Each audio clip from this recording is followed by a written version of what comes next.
Have you ever just felt completely tied in knots trying to talk about the future in English? Yeah, you're not alone. It's probably one of the trickiest things to get right. But what if I told you the secret isn't about memorizing a bunch of boring rules? What if it's just about picking the right tool for the right job? Well, today we're going to untangle this whole thing for good. Okay, so let's start with this classic puzzle. I will have a party, I'm having a party, I'm going to have a party. I mean, they all sound pretty much the same, right? But to a native speaker, those are three totally different situations. So, what is the real difference? That's the code we're here to crack. You know, the best way to think about English grammar is to forget the rulebook and picture a toolkit instead. Every form, like will, going to, or the present progressive, is a special tool for a very specific job. And today, we are going to master one of the most useful tools in that entire kit, be going to. All right, first up, let's talk about the first superpower of going to. Think of it as the planner.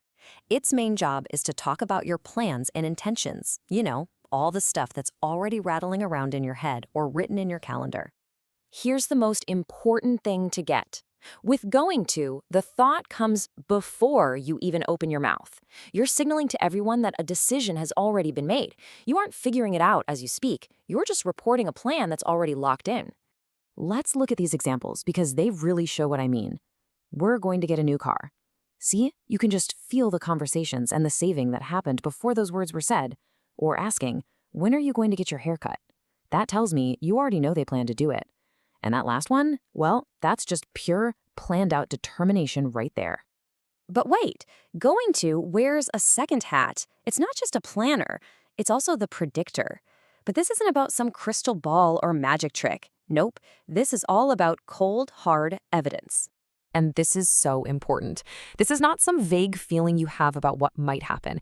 It's about looking around you right now, seeing clear proof of something, and then making a totally logical guess about what's about to happen. You're connecting the dots from the present to the immediate future. These examples are perfect. You look up at the sky, you see those big, dark, angry clouds, so you say, it's going to rain. You're not guessing. You see a car swerving right towards you. You shout, we're going to crash. And the last one works because the evidence is right there. Sandra is pregnant now, so it's a prediction based on something you can see today. Okay, time for the main event, the big showdown. This right here is where almost all the confusion comes from. When do you grab going to, and when do you use will? Let's put them in the ring head to head. First round, predictions, and it all boils down to this. Going to is for what you can see. It's external evidence. Will is for what you think or believe. It's your internal opinion. So you see the dark clouds? It's going to rain.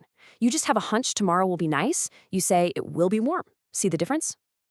And round two is all about decisions. This is all about timing. We already know going to is for a decision you made in the past before you started talking. Will, on the other hand, is your go-to tool for a spontaneous, right-this-second choice. The phone suddenly starts ringing, you jump up and say, I'll answer it. You just decided in that exact moment. So, what about when you say something like, I'm seeing Phil tonight? How's that different? Well, it's subtle, but it's really important. Going to is all about your personal intention. It's what's in your head.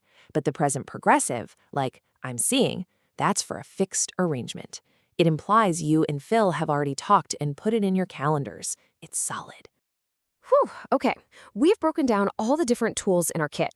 Now let's put it all together into one simple, easy-to-read guide. This is your master chart for picking the right future form every single time. And there you have it, the ultimate cheat sheet. So use will for those in-the-moment decisions and your personal opinions. Use going to for your pre-made plans or when you're predicting something based on evidence. And use the present progressive for those solid, fixed arrangements you have with other people. Honestly, this table right here, this is everything you need to remember. So there it is. The future tense isn't so scary when you know which tool to grab from your toolkit. You just have to ask yourself one quick question. Is this a sudden idea, a plan I already made, a prediction based on what I see, or a fixed appointment? Once you know that, you'll know exactly what to say. So now you've got the tools. What are you going to do next?